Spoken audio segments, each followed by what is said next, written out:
The following program was provided by an independent producer solely responsible for its content. The opinions expressed do not necessarily represent the views of this station, its staff, board of directors, or underwriters.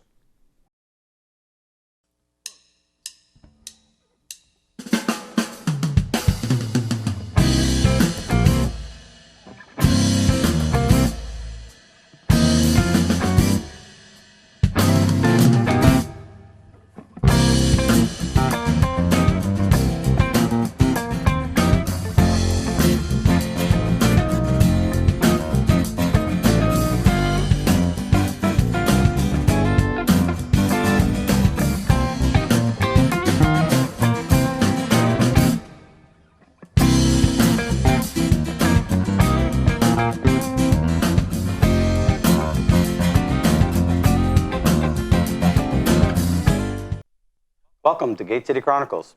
Kevin Avard, your host. We hope you're enjoying the summer. Today we have a very special guest coming from the Manchester area. And recently as a senator, we visited them. A number of our senators visited this particular organization. And I want to introduce to you Hector Andujar from Teen Challenge. Welcome to the show. Thank you. I appreciate you coming on the show. Appreciate your time. Thanks. When we visited, there were a number of, at least 6 or 7 of the state senators that visited the Teen Challenge, and with hopes of getting a better understanding of what we're facing. And you were one of the people that gave us the tour. Yeah. And you're one of the program managers or directors of Teen Challenge through Manchester, correct? Yep. Program development, yeah. I'm in charge of basically all the fundraising events that we do, golf tournament, Harley-Davidson raffle ride, fall banquet, and fundraising from stores, sponsors throughout the state, basically any supplies that we need. So that and many other things, yeah. Now, Teen Challenge is basically a faith-based organization that helps individuals with recovery, whether it's opiates or even alcohol, I would assume, or any type of drug of their desire. And one of the things that I walked away with as a senator was the fact that you had at least a 70% success ratio of the individuals that graduate from this program versus the state in some of their programs that have only a 4 or 6%, 10 at the best, success ratio of people that complete those programs. Yeah. What's the difference? What leads to your success? Tell me a little bit about it. It's mind-blowing. Couldn't believe when I saw those numbers myself. I think, number one, we're long-term. A lot of people that come through Teen Challenge have been through 30, 60, 90-day programs.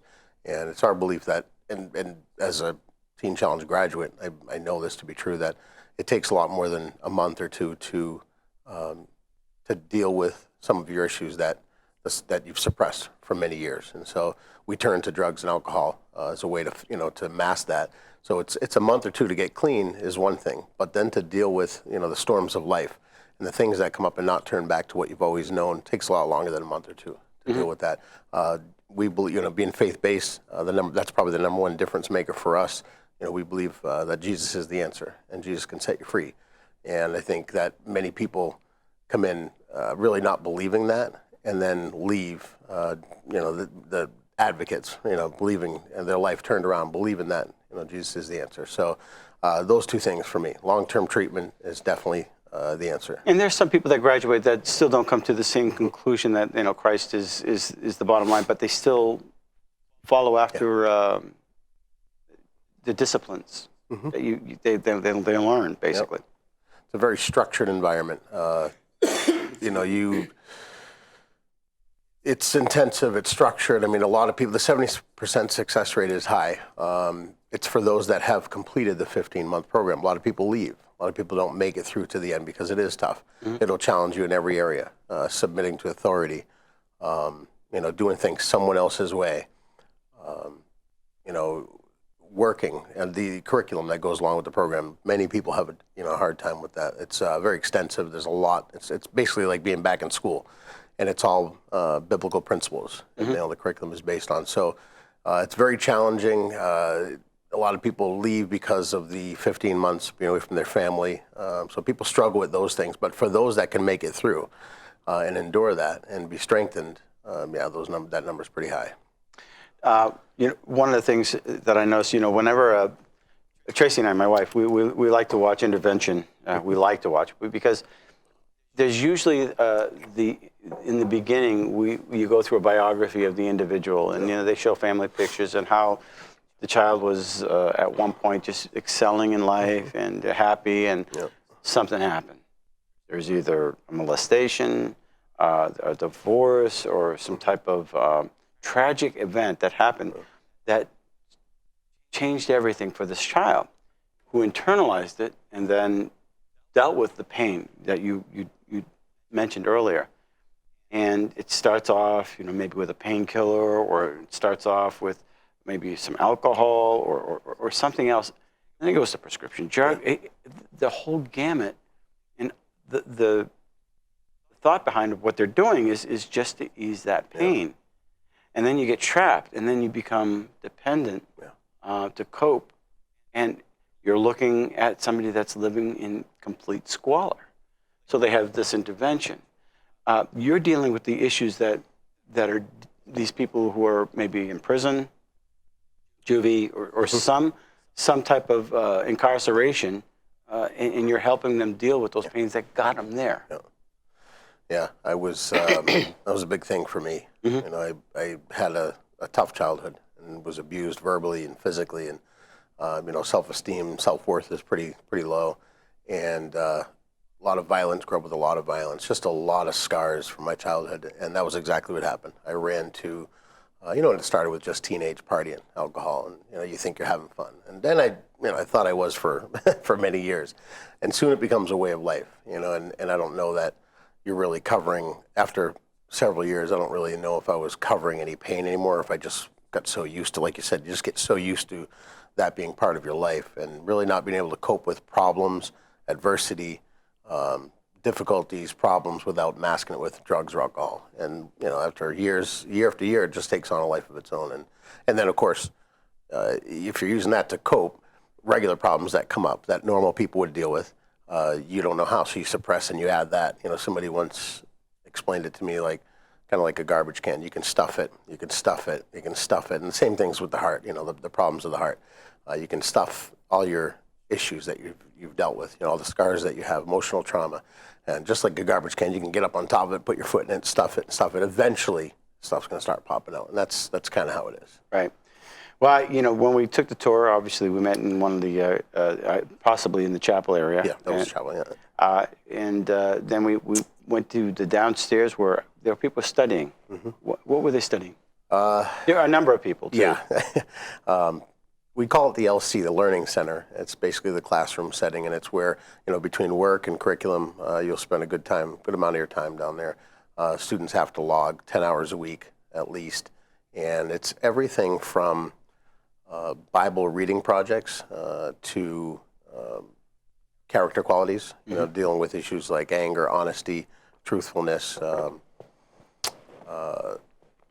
to scripture memorizations. So it just depends. And I think we spoke with Zach, our academics instructor, and he basically puts together these a curriculum for each student, and it's a 15-month program, so there's 15 units that you have to go through, and you have to complete them in a timely manner in order to graduate. And it's based on that person. So as he gets to know people, he knows how to tailor that that curriculum to that person. So that's what they're doing down there. And yeah, they definitely look studious, and of course then there were dorms that we went upstairs, and everything's neat and orderly. We took a tour to the cafeteria where we had a delicious lunch. They started off with a prayer, and we sat amongst the enrollees, if you will, or I don't know what you call them, the students, clients, or whatever. Students. Sounds funny probably for grown men over age 18, but they are students, and discipleship program, is what we really, it's a rehab, certainly by all means, but it becomes kind of a discipleship program, and we are always learning, so it's a student, we call them students. Now, it is a faith-based, but again, it's not something that is required for you to say, hey, I believe in Jesus before you leave it, but there are disciplines that people can take away from it and still not be, if you will, a proselytized at some point. Now, there were some federal funds that were designated to that, but it seems like every time you folks go to get the ART, whatever it is, it's all used up to other programs. And that seems to be a struggle. Yep. And I haven't, we know, those of us that have been in Teen Challenge for a while know that this is the case historically, that Teen Challenge really hasn't gotten much federal or any federal funding. I mean, I believe we get food stamps, EBT for each individual that comes in. That's about it. There's no financial help. Again, they say on paper that there is, but when it comes time for our director to sit down and see if we qualify and get a portion of that, we're always told that the money's gone. The money's already accounted for. And there's about what, 25 students? It's a 26-bed facility. Right now, we probably have about 23. Fluctuates. And it's at basically full capacity, though. Oh yeah. Right. Absolutely. Oh. So it costs an average of $3,400 a month for a person to be in Teen Challenge. Now, I've talked with, I think there was one individual that had actually walked away from the program at one point, but and that's usually all done with you folks, but he was given another opportunity. But that's a rarity. If you walk away, then generally you'll have if you leave Teen Challenge, usually we'll make you wait 30 days before you can be considered to come back in. And the reason is we just want to prevent that swinging door. We want people to make a commitment and to stay. Now, how well do you work with the courts and with the prison population? How does that work? We're getting better and better at that. Part of it's having the right person in that position too. Our admissions coordinator now has been doing a great job, and he's been in Valley Street Jail lately. Been going to do interviews there with individuals who are looking for help, looking for treatment. He's been at court. Anytime that, pretty much the way it works is someone that's incarcerated will find out about Teen Challenge through an attorney, sometimes through the courts, not as often as they should, and then they'll have a relative call, or they'll be able to call, and we have our admissions coordinator, Aaron Spooner. He'll go into court and he'll go in front of the judge and he'll explain Teen Challenge, and if they're not familiar with it, and answer any questions that they have. If that person that's incarcerated, if they're considering allowing the person to be stipulated to Teen Challenge, or to go to Teen Challenge instead of being sentenced to time.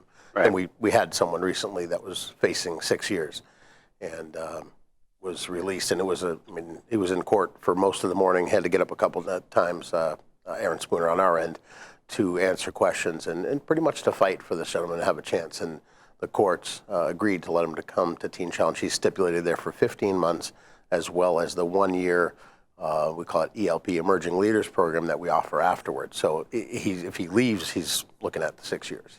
So we do work with the courts. Right. And if you get a success ratio, even if they don't take on the Christian faith, if they can learn some disciplines that they can walk in and be a productive person in the community, I mean, that saves everybody tax dollars, all kinds of things, and a life that can actually contribute to the community and help others in the process. Service seems to be one of the themes that I gathered from that as well. Just in the kitchen, who's cooking today, who's cleaning up the floors, who's, and who's offering up a good word of prayer or something to that effect. Yeah. I've never seen a place. I'm so passionate about Teen Challenge. I love it there, and that's a big reason why it's hard not to. Most of us, I know for myself, it was I just never felt the love that a kid should, and I kind of always carried that, and you certainly feel that at Teen Challenge, and I'm sure you can see that being there as a visitor. It's definitely, we're a family. We live together, we work together, we sleep together. We're there with each other all the time in the trenches, going through stuff. Just like a military base, almost. Absolutely, yeah. And you build bonds. And it is about service, and we learn that being a drug addict or alcoholic, you're selfish. All you care about is yourself for a long time. There's something inside of me that I always wanted to care about others, but I just couldn't follow that path because I needed to get what I needed. Right. So this Teen Challenge definitely, and it's biblical principles, but like you said, if we found out someday that the Bible was all untrue, all the principles in there, why wouldn't anyone want to live by those principles? So servitude is a big thing in Teen Challenge, serving. Absolutely. Yeah. I walked away, and I'm sure that, I don't even know if you know of it, but there's a little book called The World's Greatest Salesman by Og Mandino. He's an author that's from New Hampshire. And part of his principles is learning a new habit, a good habit, or developing a good habit. You got to open up a scroll and develop that habit. And then after you've mastered that, you go on to the next scroll and you develop that habit. And after a while, it's hard to break a habit. It really is. So when you develop bad habits, they've got to be unbroken, and you've got to have a discipline. Yep. Good little book for reading. I would highly Sounds recommend it. Learned it in high school, but I kind of gathered that's what you're doing, even though you didn't read the book, but you're helping them develop good patterns of behavior, something they can fall back on to, okay, I screwed up here, okay, I can go back to this level, start all over again, and then rebuild step by step. Kind of like learning an instrument. You know, you just learn that one chord, then move on to the one chord and add on something else, step by step. And there was a good spirit. I mean, you know, you're right in the thick of the town. You're right in the center of Manchester. Tell us a little bit about your location. Well, Pastor Steve, our founder, had a vision for a teen challenge in Manchester, and it took him many years to raise the money and to get the building, and and he went through an awful lot. I'm glad he stuck with it, but he ended up. I don't even know how he got that particular building. I do know it used to be a nunnery. I believe many years ago. Oh, well, So- there's a Catholic church right across the street. Yeah, so it kind of makes sense. I don't know if they were tied together. I would assume. Is that what you call it, a nunnery? A nunnery? I don't know. What do you call it? I forget what you call it. Yeah. For someone that was brought up Catholic, I don't know. But we see a lot of it being in that area. I just moved my wife and kids out. We have a staff house a block and a half up, and I just moved them out. And she said she could. You can see it in the neighborhood. You drive, you walk through, you can just see it. And she said something like the first day, this couple walking by the house and this big fight. You could tell they're fighting over drugs and money and that stuff. And I told her, we'll see some of that. It's just the neighborhood we're in. We see people. I mean, there's people that'll come right up to the door that know about Teen Challenge. Will come up knocking on the door looking for help or looking for food. We've got a couple of people that come by regularly that we know that have been in Teen Challenge before that didn't make it, that are back out there, and they'll come by and we'll give them food. And so we see a lot of it, right in the alleyway behind us. Walking by the street, so yeah, we are right in the thick. Yeah, of it. but if there's a place of hope, somehow it becomes a magnet for people. To, what's going on there? Maybe they can help me out. Yep. You're in a desperate situation. Speaking of which, one of the little places I used to hang around when I was a kid was Toll Street. They used to call it French Hill, and it was right over the bridge, the footbridge we used to call it, and we'd go down fishing down there, and I'd play with some of my friends. We'd play kick the can. All kinds of things. Kick the can. I know it too. But Yeah. never played it, but I know it. Yeah, it was in that neighborhood. Not a lot of other neighborhoods, but it was called French Hill Toll Street area, and you've opened up a facility there. Yes. Yeah, what a blessing. It used to be the Upper Room Ministries. Was there for 20 years, and I forget the lady's name that called last summer, and she knew Steve, Pastor Steve, from when he was trying to plant the Teen Challenge. And she asked me if we were still looking for a building, and said she had decided to close it down and wanted to donate the building to Teen Challenge. And so it took us some months. We ended up getting supplies donated and getting some at cost. We got some of the labor donated, people that have graduated Teen Challenge that come back to help us out. And we remodeled the inside of that thing, turned it into a Teen Challenge thrift store. And more importantly, an outreach, crisis referral. So because that's also a community, just like where we're at Manchester. I don't believe that's coincidence. We're right in the heart of it in Nashua as well. And so we're looking forward to like barbecues out back. Everybody that comes in, they come in looking around. Oh, what's this? They know everyone in the neighborhood knows that was the Upper Room. Right. So they come in curious, and they ended up seeing a remodeled place. Where is it exactly? Is it on 36 Tolls? 36 Tolls. 36 Tolls. So what's that? Tolls in Whitney, right on the corner. And Chad Wilson he used to be our kitchen coordinator. He used to manage our kitchen in Manchester for 4 years, and he was the chosen one to manage the thrift store, and he's doing a great job. It's a real good opportunity to reach people and tell people about Teen Challenge. Have you reached out to? I know Heritage Baptist is next to there, and Pastor Larry Heileman, very involved with the community.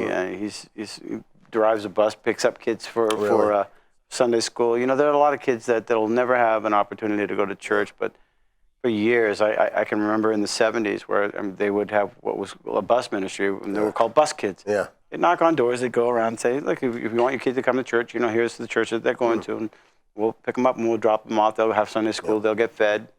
And it was just a way for parents to Some parents use it as a babysitter or whatever, but it was a way for them to reach kids and just share a little bit about the good news. And, you're never going to learn about the gospel or about faith in public schools. And some parents, they didn't know how to pass that on. And somehow we've lost this culture.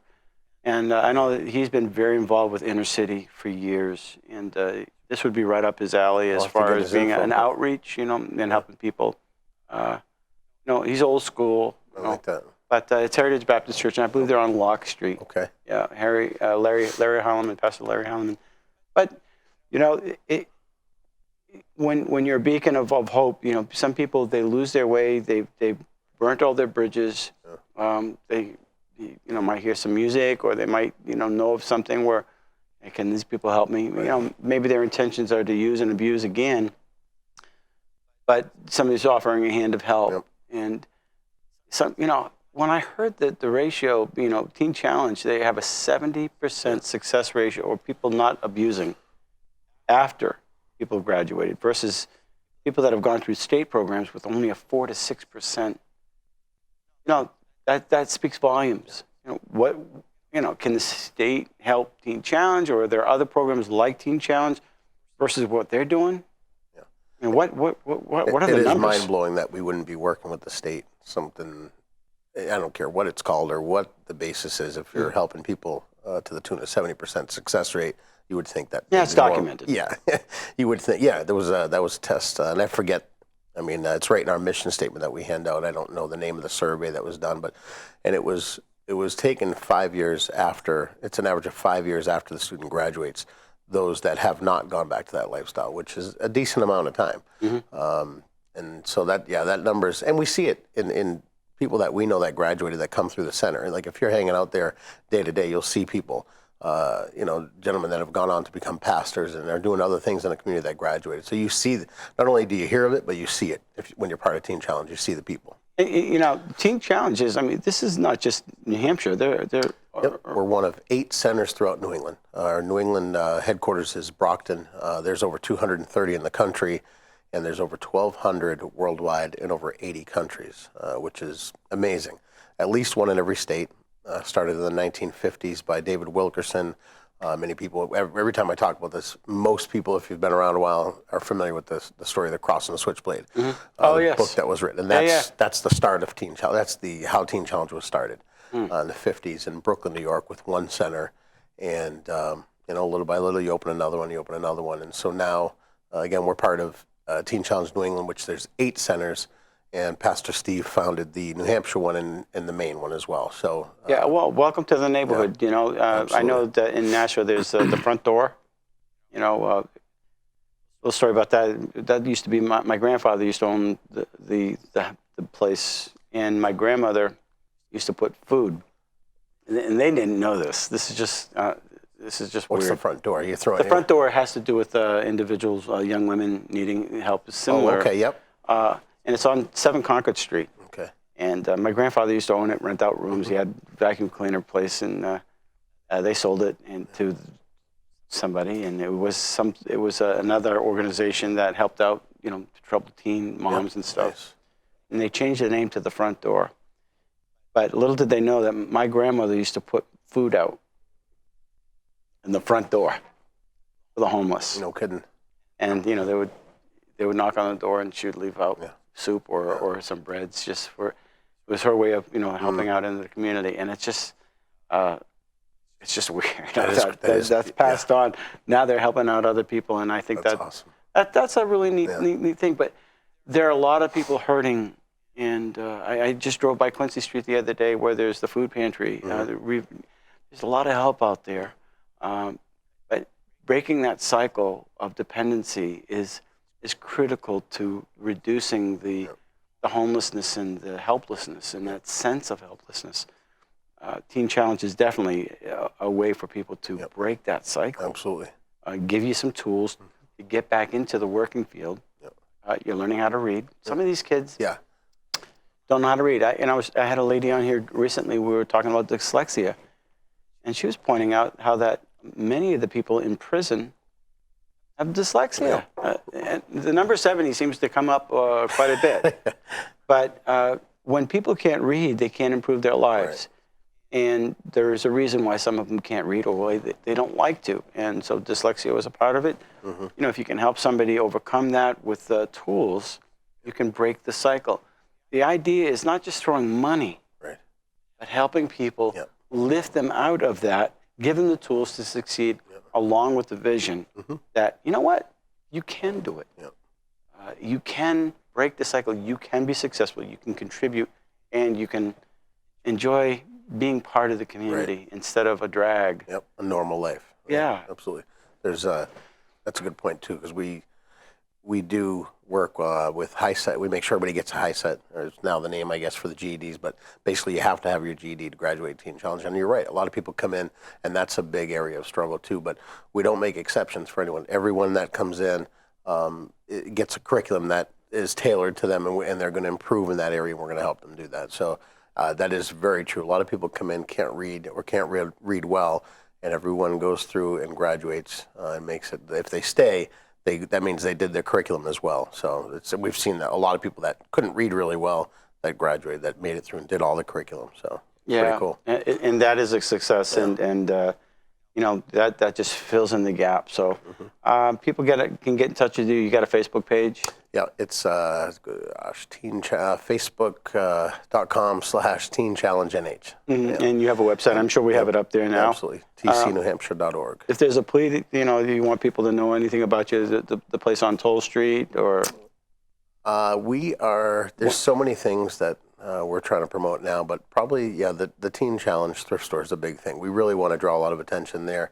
Not only do we want to, you know, sell furniture to bring money in to help keep our doors open, mm-hmm, and continue to do what we're doing, but again, the outreach. The more people that know about it, the more people are going to find out about Teen Challenge. Wonderful. And then our events, of course, our golf tournament's coming up August 12th, and our fall banquet October 22nd, and there's just always something going on. So. Okay, and where's the golf tournament going to be at? Golf tournament's at Candia Woods Golf Links, August 12th. And Candia Woods, where's that? Candia? Candia, yeah. Yeah. And it's tcgolfclassic.com if you want to, for those that want to register or consider coming to golf. And can call our center too at 603-647-7770. Perfect. Well, Hector, I really appreciate you coming on the show. And do you mind if we come and visit your facility? Maybe we can bring the cameras with us and view and have you know, give it a little bit more exposure. Yep, that'd be great. All right, well, thanks again. Thank you so much. Appreciate it. And thanks for watching Gate City Chronicles. You know, if you have a need and you find yourself with a problem with an addiction, please call Teen Challenge or some of the other local areas. There's no need that you have to stay in that kind of a bondage. There's help. And if you have a story, if you got an organization that you'd like to promote, please come on the show, Gate City Chronicles. Until next week, thanks for watching.